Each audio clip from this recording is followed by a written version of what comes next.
Sai Hira Ram, everybody. With the blessings of Sai Hiral Shah, today we are making Meetha Chutney.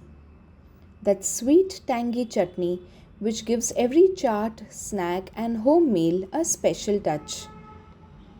With simple flavors and slow cooking, this dish is made completely from the heart. The ingredients include water, jaggery, dates, tamarind, and red chilli, which is optional. For making this, first take a pan and add water, jaggery, dates, tamarind, and red chilli if you are using the same. Let all the ingredients boil well until everything becomes soft and the flavors are nicely released. Now switch off the gas and let the mixture cool slightly. Grind this mixture in a mixer until a smooth consistency is achieved.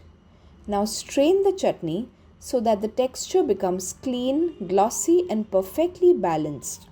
Your Meetha chutney is ready. Sweet, tangy, and just perfect.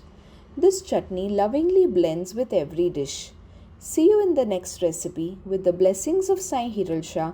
This is our recipe for Meetha Chutney, Sai Hira Ram.